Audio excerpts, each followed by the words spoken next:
Okay, so Joshua chapters 5b and 6a, and I want to, oh yes, I have a note for you. I know that you guys know this, but I want to remind you of it because it's important in this case. You know that there was a Catholic priest, and I think, I want to say about 700 AD, who actually put verse and chapter markings in the Bible, in the biblical text. And we know that the Bible was not written with chapter and verse markings. It was added later for ease of study. That was not the Masoretes? No, that wasn't the Masoretes either. It was done by, I don't remember the name of the guy, but I believe he was a Catholic priest.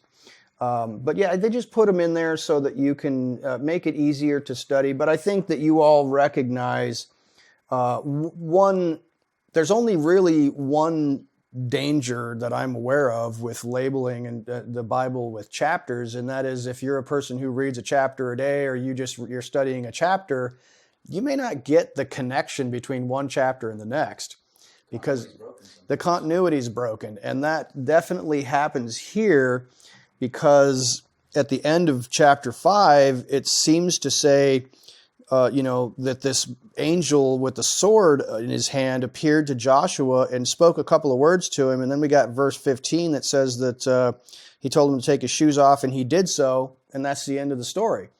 But when you go on to chapter 6, the Lord is still talking.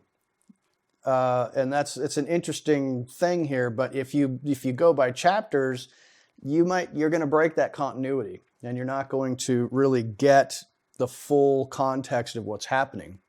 So just a note about that.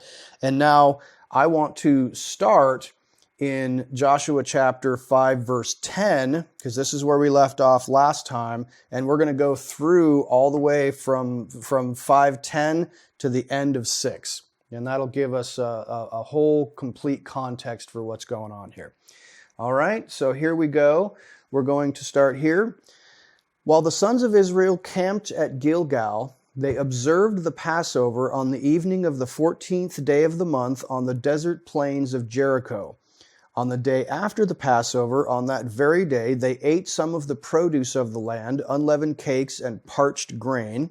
The manna ceased on the day after they had eaten some of the produce of the land, so that the sons of Israel no longer had manna, but they ate some of the yield of the land of Canaan during that year. Now it came about when Joshua was by Jericho that he lifted up his eyes and looked, and behold, a man was standing opposite him with his sword drawn in his hand. And Joshua went to him and said to him, "Are you for us or for our adversaries?" And he said, "No. Rather, I indeed come now as captain of the host of YHVH." And Joshua fell on his face to the earth and bowed down and said to him, "What has my Lord to say to his servant?" And the captain of YHVH's host said to Joshua, "Remove your sandals from your feet, for the place where you are standing is holy." And Joshua did so. Moving to chapter 6. Now Jericho was tightly shut because of the sons of Israel. No one went out and no one came in. YHVH said to Joshua, "Behold, I have given Jericho into your hand with its king and the valiant warriors. You shall march around the city, all the men of war circling the city once. You shall do so for 6 days. Also 7 priests shall carry 7 trumpets of ram's horns before the ark. Then on the 7th day you shall march around the city 7 times, and the priests shall blow the trumpets. It shall be that when they make a long blast with the ram's horn, and when you hear the sound of the trumpet, all the people shall shout with a great shout. And the wall of the city will fall down flat, and the people will go up, every man straight ahead." So Joshua the son of Nun called the priests and said to them, "Take up the ark of the covenant, and let 7 priests carry 7 trumpets of ram's horns before the ark of YHVH." Then he said to the people, "Go forward and march around the city, and let the armed men go on before the ark of YHVH." And it was so. That when Joshua had spoken to the people, the 7 priests carrying the 7 trumpets of ram's horns before YHVH went forward and blew the trumpets, and the ark of the covenant of YHVH followed them. The armed men went before the priests who blew the trumpets, and the rear guard came after the ark while they continued to blow the trumpets. But Joshua commanded the people, saying, You shall not shout, nor let your voice be heard, nor let a word proceed out of your mouth until the day I tell you, shout. Then you shall shout. So he had the ark of YHVH taken around the city, circling it once. Then they came into the camp and spent the night in the camp. Now Joshua rose early in the morning, and the priests took up the ark of YHVH. The 7 priests carrying the 7 trumpets of ram's horns before the ark of YHVH went on continually and blew the trumpets, and the armed men went before them, and the rear guard came after the ark of YHVH while they continued to blow the trumpets. Thus the second day they marched around the city once and returned to the camp. They did so for 6 days. Then on the 7th day they rose early at the dawning of the day and marched around the city in the same manner 7 times. Only on that day they marched around the city 7 times. At the 7th time, when the priests blew the trumpets, Joshua said to the people, Shout, for YHVH has given you the city. The city shall be under the ban. It and all that is in it belongs to YHVH. Only Rahab, the harlot, and all who are with her in the house shall live, because she hid the messengers whom we sent. But as for you, only keep yourselves from the things under the ban, so that you do not covet them, and take some of the things under the ban, and make the camp of Israel accursed, and bring trouble on it. But all the silver and gold and articles of bronze and iron are holy to YHVH. They shall go into the treasury of YHVH. So the people shouted, and the priests blew the trumpets, and when the people heard the sound of the trumpet, the people shouted with a great shout, and the wall fell down flat, so that the people went up into the city, every man straight ahead, and they took the city. They utterly destroyed everything in the city, both man and woman, old and young, and ox and sheep and donkey, with the edge of the sword. Joshua said to the 2 men who had spied out the land, Go into the harlot's house and bring the woman and all she has out of there, as you have sworn to her. So the young men who were spies went in and brought out Rahab and her father and her mother and her brothers and all that she had. They also brought out all her relatives and placed them outside the camp of Israel. They burned the city with fire and all that was in it. Only the silver and the gold and articles of bronze and iron they put into the treasury of the house of YHVH. However, Rahab the harlot and her father's household and all that she had, Joshua spared. And she has lived in the midst of Israel to this day, for she hid the messengers whom YHVH sent to spy out Jericho. Then Joshua made them take an oath at that time, saying, Cursed before YHVH is the man who rises up and builds this city Jericho. With the loss of his firstborn he shall lay its foundation, and with the loss of his youngest son he shall set up its gates. So YHVH was with Joshua, and his fame was in all the land. Okay, I have stopped sharing, I believe, and now you should see me again. All right, so that is the whole story of Joshua and circling the city and what happened just prior to it. Now, I want to bring your attention to chapter 5, verse 10, because it says here that it was in the children of Israel encamped at Gilgal and held the Passover on the 14th day of the month at evening in the plains of Jericho. Now, this is fairly rudimentary, but I felt like it was worth bringing up just because I want to emphasize something to you that I think was interesting. And that is, when you look at the Hebrew text of chapter 5, verse 10, and I'm going to look that up now, it says that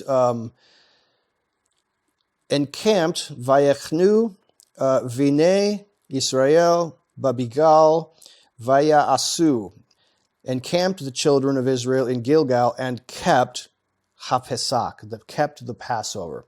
Now, we think of keeping the Passover. Our English text said held the Passover. Some of your texts might say observed the Passover. But notice what the Hebrew word here is for kept or held or observed the Passover. It is literally asa, to make the Passover. They made Passover. Now, why is that significant? Are they observing it, holding it, or making it? because this Hebrew word literally means to make it. And it's first used in Genesis when God begins to create the world in chapter 1, verse 7. Angela? Doesn't it mean make or do? Make or do? Yes, it does. Yeah. To do or make. But it occurred to me to interpret that in this, and I'm not, bringing out anything new and wonderful in this, but you can see in the rabbinic texts a lot of times the rabbis talk about making Passover. And I think in my perception of what they're saying, and if I'm picking up on what they're putting down, it's talking about creating in your own life, in your own space, through time and space, you are making a Passover. Not just observing it, not just going through the rituals. I think, to me, we've got the Passover coming up. It's it's a little ways away, but it's not too far away. And I'm looking at it as, what would it mean to me if I were to tweak that verb just a little bit to say we need to make a Passover? What is that? What comes to your mind? If the distinction between observing Passover and making Passover. Is there anything? Am I just grasping at straws here? There's a personal claiming of it. I would agree with that. That it's more personal. You're connecting with it a little bit more. Anybody else? Tracy? I was just going to say, it's the same word, when Yahweh says, this word is in your mouth and in your heart that you may do it. That word do is asah. So it's the same concept of hearing the word and producing the works or the fruit of the word. Right. So, yeah. I think it's all related somehow. You're making manifest. Yes. This in your life. Yes, I think that I like your idea of making manifest, manifesting Passover. That I really like the way you put that. Marie? Yes, it's sort of what we see over and over again in the New Covenant, New Testament, where just like our Savior, Yeshua, died for us, we have to die to ourselves, die to the selfish needs that we want, and take him on as a Passover lamb. It's basically taking on his death, quote unquote, in our lives, and stay away from the things that we like to do and do the spiritual things like Tracy just alluded to, so that we're basically taking on the Passover in our lives every day. Yeah, absolutely. I agree with that. And I think, when I would like to try, when we hold Passover this year, to really try to embody that spirit a little bit more, because I think as we all look around us at the days that we're living in and wondering, when will the Lord return? I think we sense, there's some imminency to it at this point in our lives. And I think it might be growing more and more to the point where we are making a Passover in time and space, whether it's here with all of us or each of us in our individual places, where we literally almost imagine that we are shutting the doors.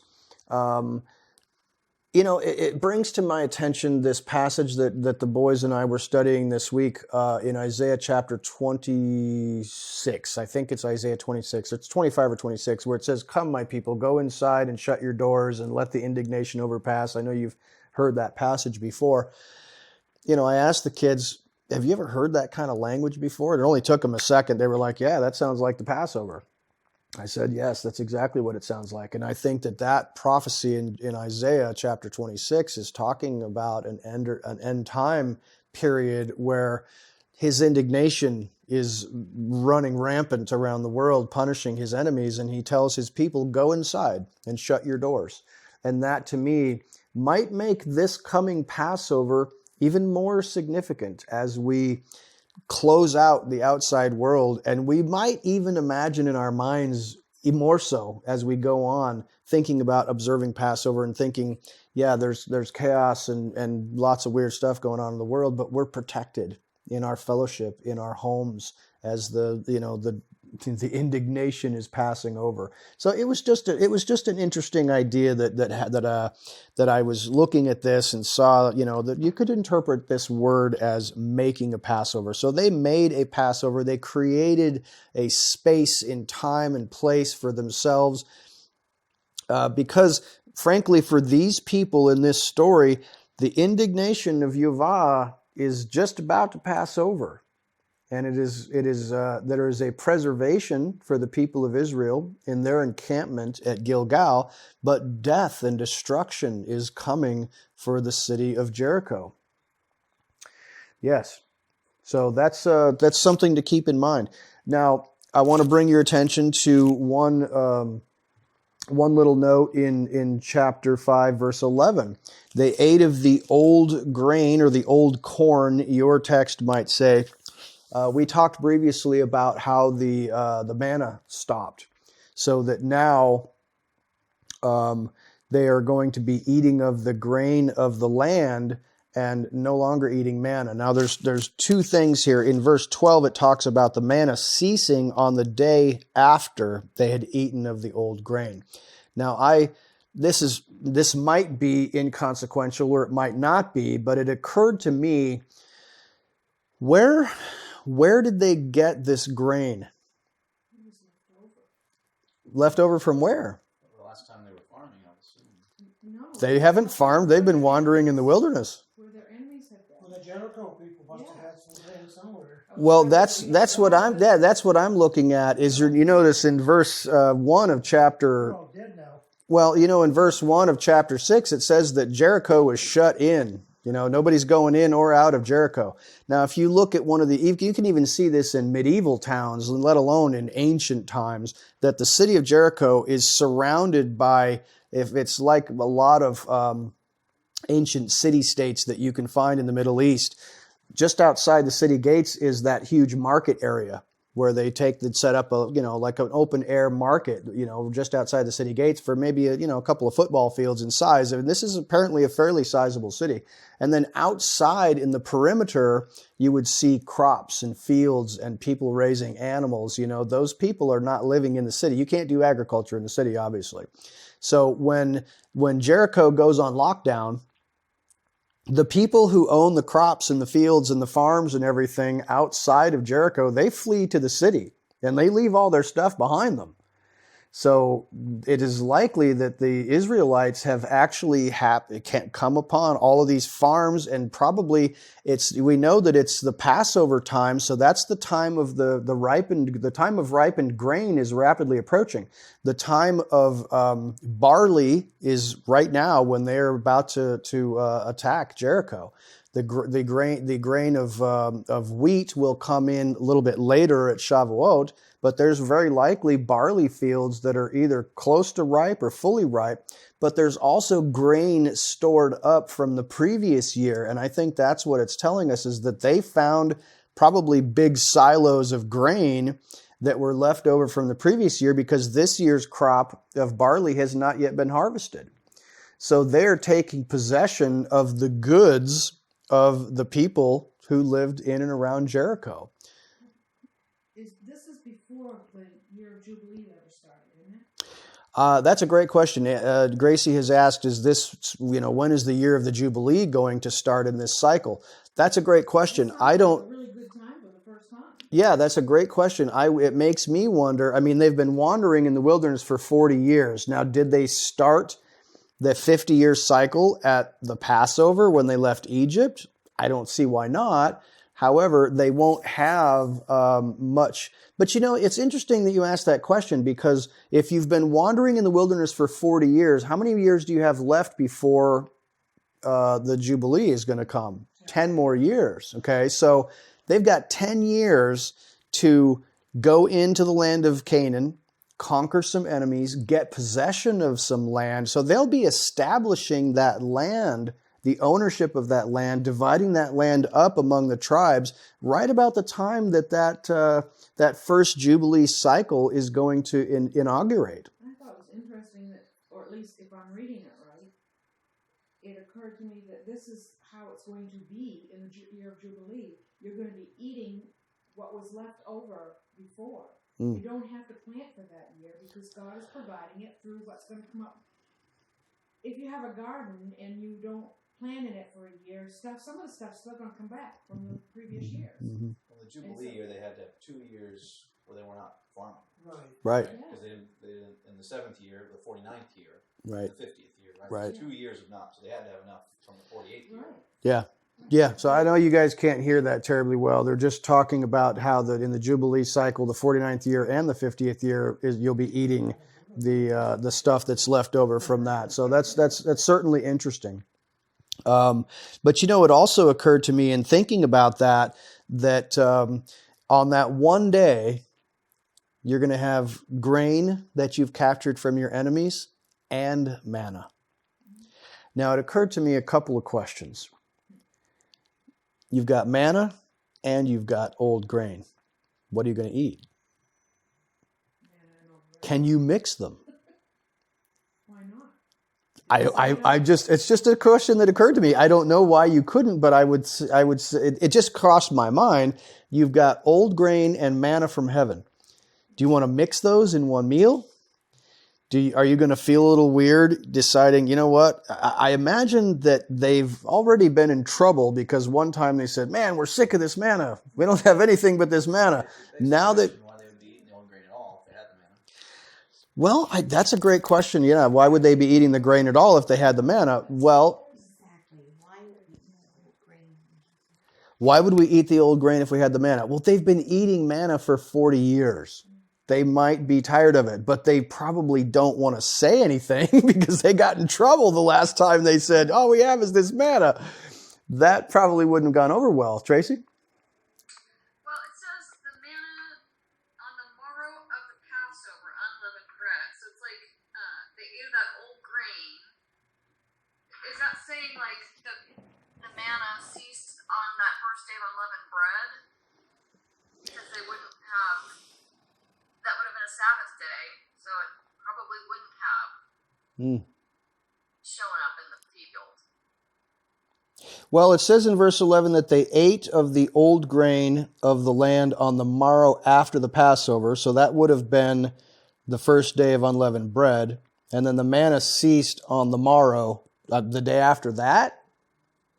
The second day of unleavened bread? I'm not really sure. It ceased after The the manna next day ceased after on the they next ate day the old after they grain. ate the old grain. So I think it's just saying, like in my reading is that, so they ate the old grain on the morrow, so they ate that old grain on unleavened bread, which would have been a Sabbath day, Right. and then the manna ceased on the next day. I think that's just telling you there was no more manna after that. Mm-hmm. Mm-hmm. That could just be saying, they didn't have it that day either because they were eating the old grain and not anymore. Yeah. Yeah, absolutely. Good observation. Good observation.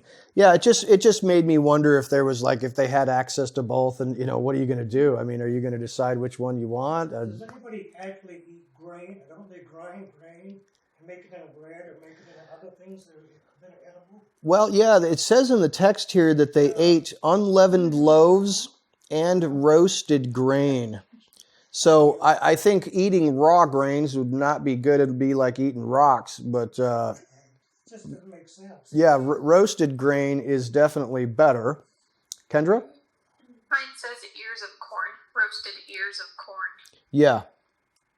Yeah, roasted, corn is actually not exactly, I don't think corn existed in that part of the world at that time. I think corn was from the Americas, but they translated it into English in this way. I don't think they were growing corn there, but They had the ears of corn in the That was Egypt. corn was a big world thing. corn, well, as far as I understand, corn, it's like Jimmy just said, corn was a crop that was raised in the Americas. They didn't have corn in the old world. Yeah, but he has a point. Where are they Who has a point? I thought the Pharaoh's dream had ears of corn. Well, it did because you're reading it that way in the text. The English translators translated ears of corn just because, I got you. Could have been some other grain. Well, Go ahead, Jimbo. Yeah, I was raised on a farm. When barley is harvested, it's still got a lot of water in it. Mm-hmm. It needs to be dried out because it's going to smell. Mm-hmm. So you don't want to take time to do that. Then you would roast it in the pan and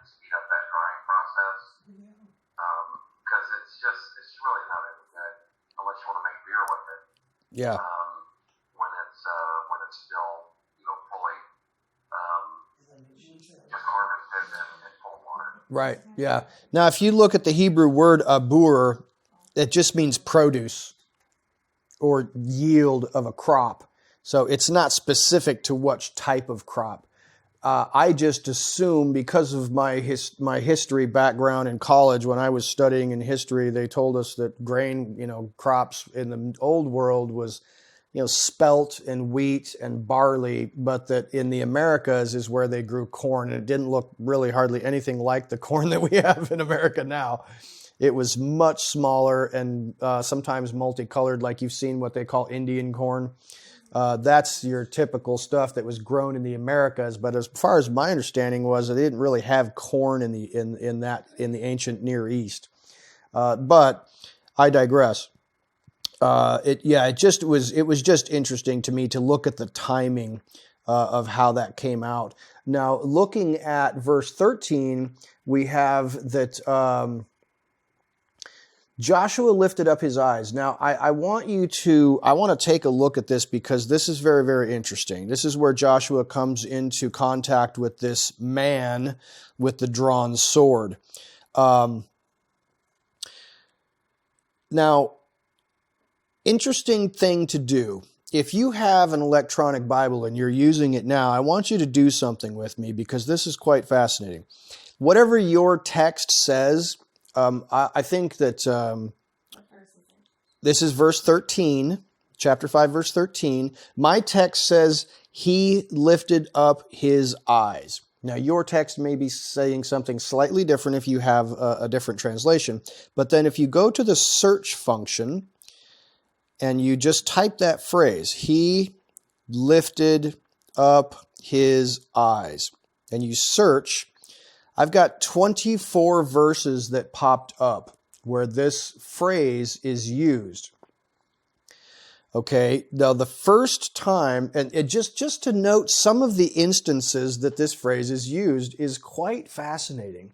The first time that this phrase is used is where in Genesis 13:10, where Lot lifted up his eyes and beheld all the plain of the Jordan, that it was thoroughly watered before Yehovah had destroyed Sodom and Gomorrah, and he desired to go down there. Okay, so that's the first time that phrase, he lifted up his eyes, is used.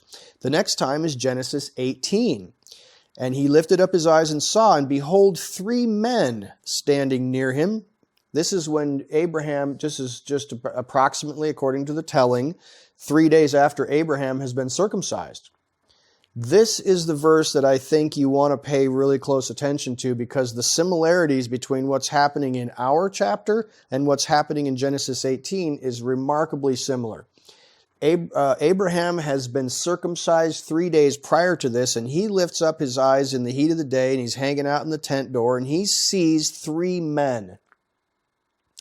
And one or more of these men, 2 of which I believe are angels, and they traveled down to Sodom to check out the news about what's happening in Sodom.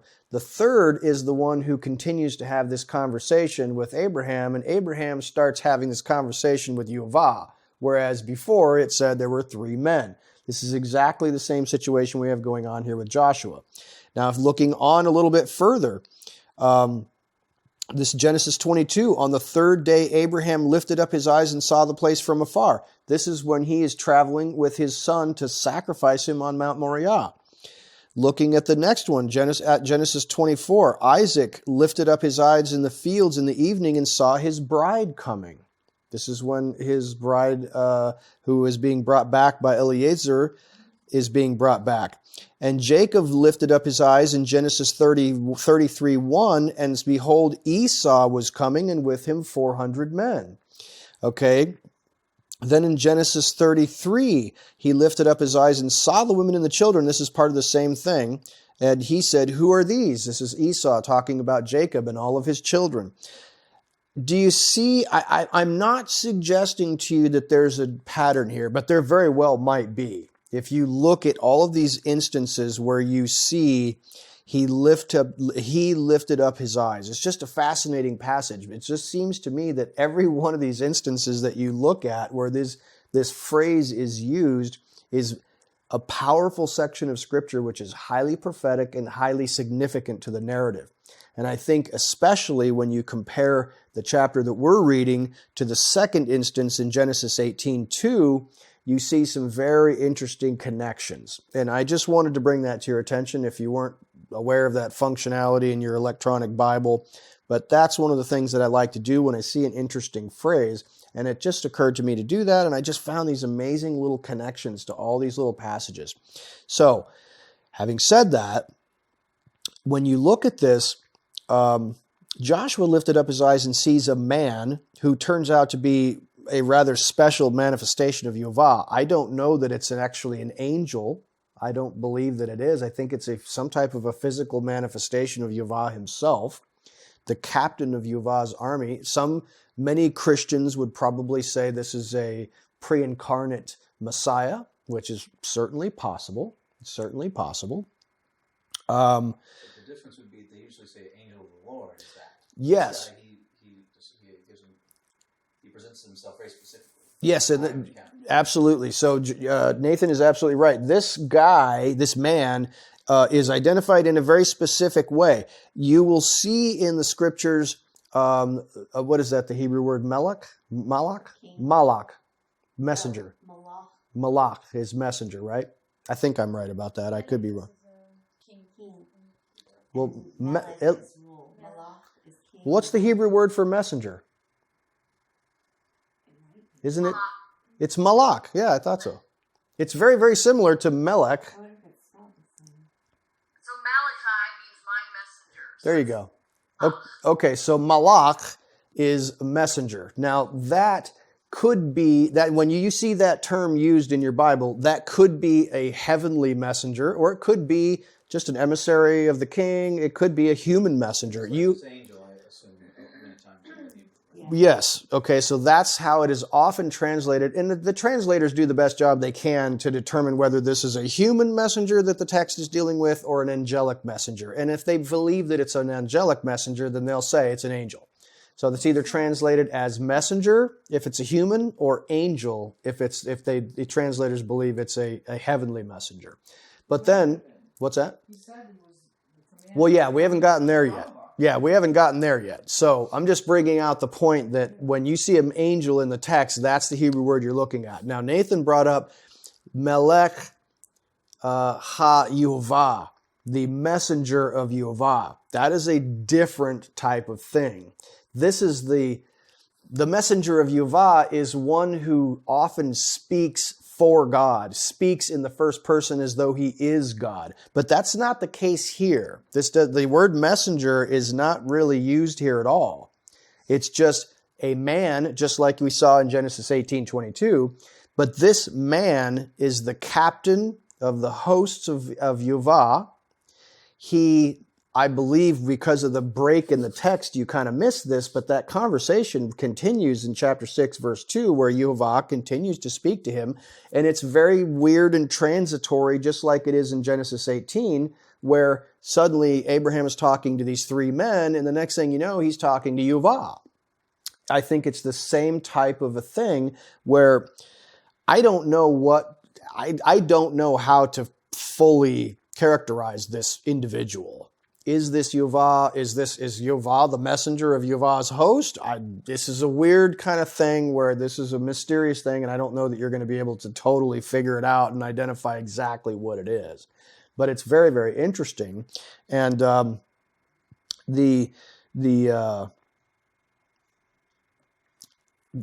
I was going to say also that this is also really similar to that section in Exodus where Moshe met God at the burning bush and had a lengthy conversation with him, and he was told to take his sandals off of his feet.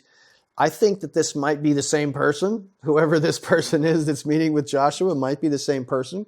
But in connecting, I think what might be instructive, and I didn't have time to do this myself, but you might make a note to yourself to do this, is to compare when Abraham met the three men and continued to have this conversation with the one special one who is identified as Yehovah. Okay, compare that interaction with Moshe comparing that with Moshe and him talking with this messenger who appears in the burning bush, and also Joshua here.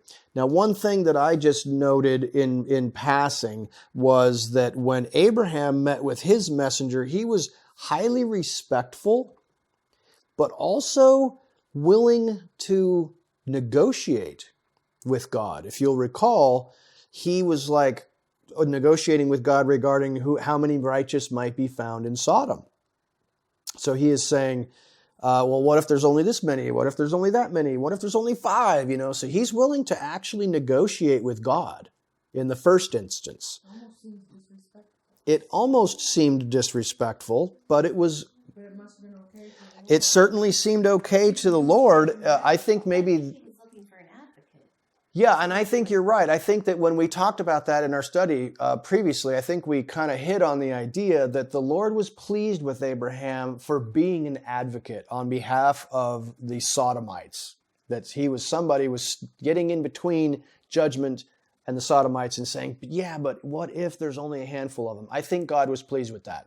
That was just my interpretation. Jerry? Wasn't there an angel of the Lord that Jacob wrestled with all night? Yeah, What was very. that situation about?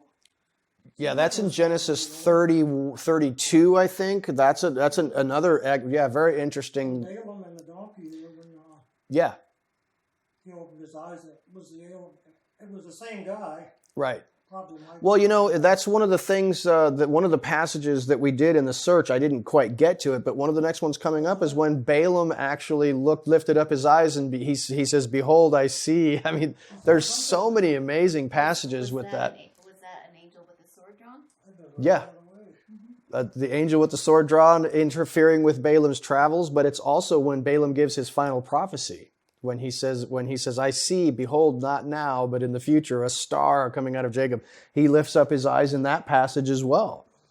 But comparing how Abraham interacted with God and maybe argued with him a little bit regarding how many might be righteous in Sodom, then you move to Moses. He had flat out had an argument with God at the bush and said, I'm not going. I do not want this. His eyes there? It doesn't. The text does not say that. Take off He did tell him to take off his shoes. And it doesn't say there was a man. It just said Yehovah spoke to him from the bush. But he actually had, in his conversations with God at the burning bush, he got into a full-on argument with God, and God got angry at him. But now compare that with how Joshua interacts with this messenger, this man, whoever this thing is. He says, yes, sir. No, sir. What would you like, sir? Right away, sir. He doesn't argue at all. He simply, it's almost, now I don't want to read too much into that, but what might you suggest, Tracy? I just wanted to make the comparison, like you were just talking about, to the burning bush. Like I think we talked about last time too, is how we're seeing a pattern of similarities to what happened there and to what's happening now. And it was a messenger there as well. So the messenger of Yahweh appeared unto him in a flame of fire out of the midst of the bush. Okay. So same thing happening in both instances, and both are told, take off your shoes, this is holy ground. Right. And then they go into some other, takeover kind of thing. So Right. There's some kind of significance here that we really need to hone in on, I think, with what's happening in both of these instances. Absolutely. I totally agree. And that's why I suggest that you compare these different interactions with different biblical characters having this interaction with God, this unique interaction with God. Now, Mikey, go ahead. I was just going to point out, too, the time period for this event and the event with Abraham and Lot seems to be another parallel. Yes, because Lot served the angels unleavened cakes. There does seem to be an indication of a Passover happening at that time as well. Yeah, absolutely. Very good observation. So this is definitely something that we need to just prick our ears up about and just put in our, heart for later as what time period to be watching for our appointed times. Yeah. Something at this time, at that time of Passover, that we may need to really be watching for, especially in these days. Yes, absolutely. So when we are making Passover this year, keep your eyes out. You might see a guy with if you see a guy with a flaming sword, call me. I want to talk to that guy.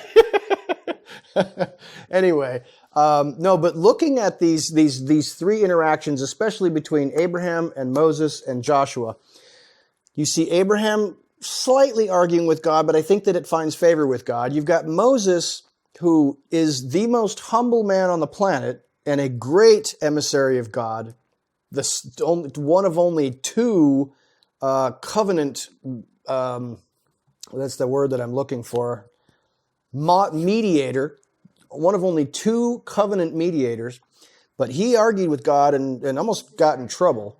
He was trying to get out of it. He didn't want to do it. That might have been his humility, but it might have also been his fear. That was his Gethsemane moment. That is entirely possible. That was Moses' Gethsemane moment. But then looking at what Joshua says, it just in the end of this passage in chapter 5, he's saying, yes, sir, no, sir, right away, sir. But then, and I'll get into this in a moment, but hang on to this, God gives him in chapter 6, verses 2 through I think about 10, there's a good chunk of instruction there, that God gives him very explicit instructions on what to do. And then you got to look at how Joshua interpreted those instructions and how he carried them out. And we will look at that when we get there. I don't know if we'll get there today. Maybe we will, maybe we won't, but it's connected. Because Joshua is very respectful and follows the instructions very explicitly. He doesn't add to and he doesn't take away from the instructions that he receives from Yehovah. And I think this is indicative of his namesake, Yeshua, the Messiah, being so at one with the Father that he does not deviate from the Father's will at all. That's just my interpretation of this, and we'll look at that a little bit closer when we get down there. Doesn't that work with your examples that Moses wanted to intercede? And when you think about Yeshua, Moses wanted to intercede. Or no, Abraham wanted to intercede. Yeah, Abraham wanted to intercede, right? Moses was reluctant because he knew. Okay. And Joshua submitted. Yes, so okay. It's kind of the pattern that Yeshua went through. It is kind of, Angela has pointed out, I don't know if you heard that, but it is kind of like a pattern that Yeshua went through where Abraham interceded, where Yeshua interceded for the people. Moses was reluctant to go about this difficult task. It was almost like his Gethsemane moment, Angela said, and that is also reflected in the life of the Messiah. And then ultimately, Joshua saying yes, sir, no, sir, being very obedient and following really closely the will of God. Another example of the Messiah Yeshua giving in completely to the Father's will and doing what he wanted him to do. So fascinating insights there. Now, just the first part of that interaction at the end of chapter 5 in verse 14, I thought it was fascinating when he says, are you for us or for our enemies? And he said, no. That reminds me of a lot of times we ask these questions, well, is this true in the Bible or is that true in the Bible? And we say, yes. It's not either or, it's yes. But here he says, are you for us or against us? He's like, no. Now, what does that say to you? I don't think that's just wordplay. Tracy? Just today it made me think that he's saying, I'm for God. Mm-hmm. It's like I'm representing him. Right. So that's who I'm for. That's right. my...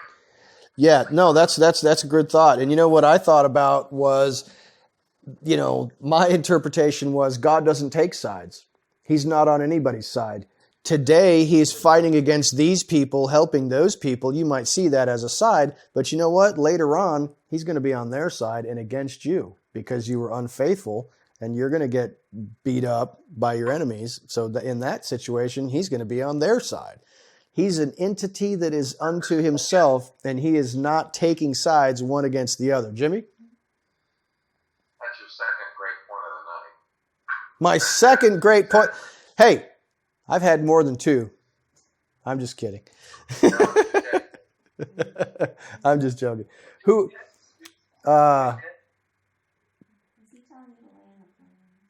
Tracy, go ahead. It was just making me think about. Mike, sorry. Mike, What are you saying, Mike? Mike just said, "Look at how big my head looks right now." I was just thinking about how, besides says either you're with me or against me, and just how this being, I'm not on your side. Either you're on my side or you're not on my side. Yes. It's kind of like he's the one that we have to gather to. Yeah, that is a good point. God is not on anybody's side. You're either on his side or not. That's just the way it is. Jerry? I think it goes back to Deuteronomy, the curses and the blessings. Yeah. If you're obeying the Torah, he's on your side. If you're out of covenant and not obeying the Torah. Yeah, that's a good point. Jerry said, He hasn't moved. yeah, Jerry says, he hasn't moved. God is right there. And if you're obedient to him, then you have fellowship and you have blessings. He's on your side, so to speak. If you are not obedient and you do not do what he wants, he's your adversary. So, but his position is unique in amongst the people. However, they were on assignment from God. God told them specifically to go in and wipe out everybody in Canaan. Right. And, I don't think he was trying to, not include God in what he was doing. He thought he was talking to a man. He thought he was speaking to another man, another enemy, maybe not an enemy, but another combatant. Yes. In a war zone. Right. Yeah. So Nathan has said he did not immediately recognize that this was a messenger. He just thought he was a guy with a sword. And that's a very legitimate question. Like, a guy with a sword standing there that you don't know who it is. You say, hey, whose side are you on? Do I need to fight you right now, or do you need to go back to the barracks? But he quickly recognizes this is not just a normal dude. He's like, no, I am the captain of the hosts of YHVH. This means, ladies and gentlemen, also when you look at it, that there is a spiritual battle that has already been going on, very likely. That there is war in heaven. You can imagine, if you will, looking perhaps at the book of Daniel as your guide post on this, that the prince of the city of Jericho or the land of Canaan perhaps was already engaged in battle with the forces of YHVH.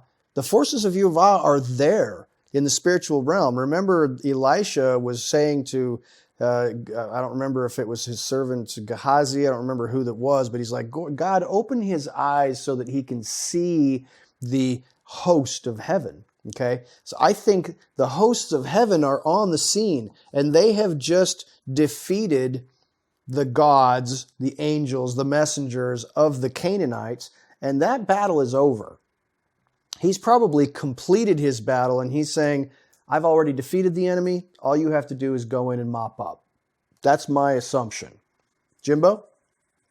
Yeah, that's why they walked around the city 6 times without saying a word, because these things in the spiritual realm happen without our awareness.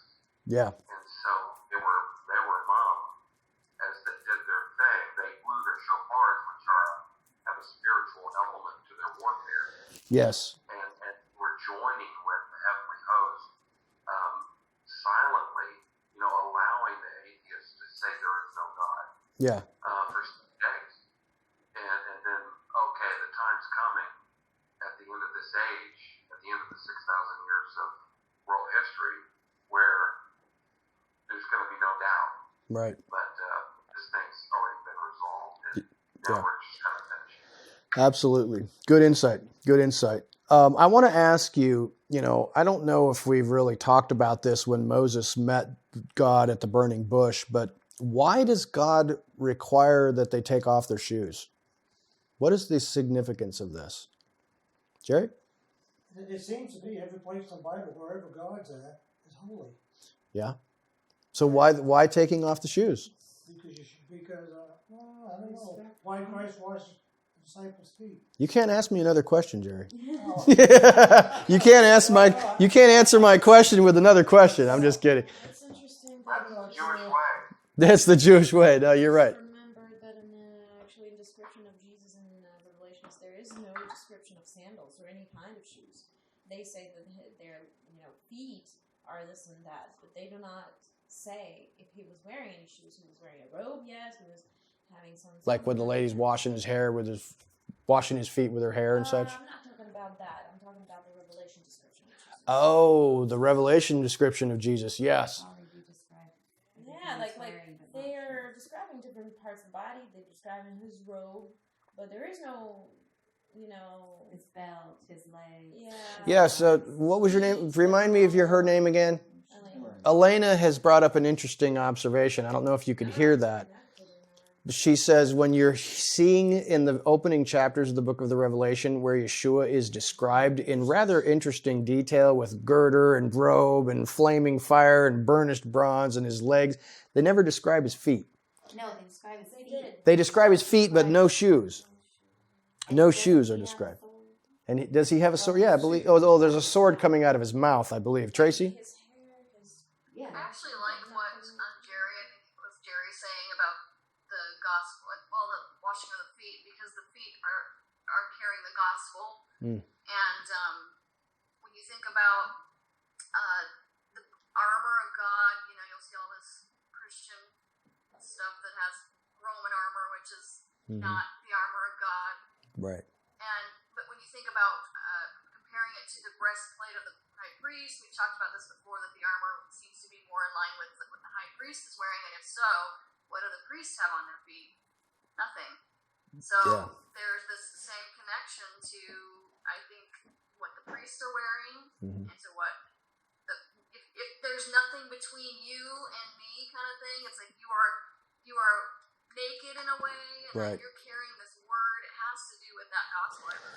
No, I totally agree with you that there's like the shoes are like a barrier between you and God. And I know, if you saw somebody at a news conference throw a shoe at George Bush back in the 90s,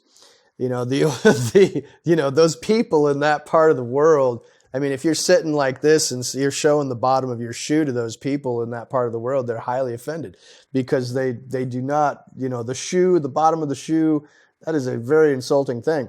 And I wonder if part of it might be cultural, but I think also, Tracy's talking about, there's really a barrier, an impediment to... Isn't that what picks up all the filth? Well, yeah, a shoe picks up all the dirt and the filth. It's supposed to keep your feet clean a little bit, I'm sure. But yeah, I think it has to do with like being a barrier, you not coming into contact with the earth that was created by God. And if holiness is transferred, and we know that it is, because anything that is holy and you touch it, anything that touches something holy becomes holy. Now it's not, I don't think that it's saying the shoes are dirty and filthy and we don't want them to become holy. I think he wants the holiness to come into contact with the human. I think that's really it. Jimbo? Yeah, these boots are made for walking. And what I think what the messenger was saying is you're in the right place. You don't need to walk around anymore. You're here. And he wants the man of God to stay and do his work at the right place at the right time. Yeah. I've known a couple of Middle Eastern people, and for you to point at somebody with your foot, that is they'll never forget that. And it's funny.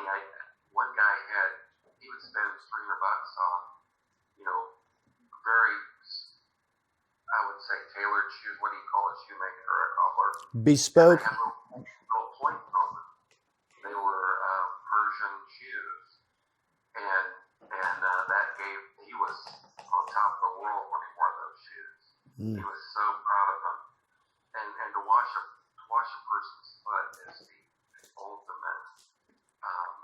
You're touching that part of them, which is that's just so low, so humble, and it's unbelievable. Yeah, absolutely. It's a fairway mirror. Yeah, absolutely. Good points all. Yeah, I think Tracy said, remove the man-made implement You know, if your shoes are man-made, all shoes are man-made, you know, and my father said, remove the fig leaves, you know, so those are each of them, you know, man-made objects that are getting between you and God.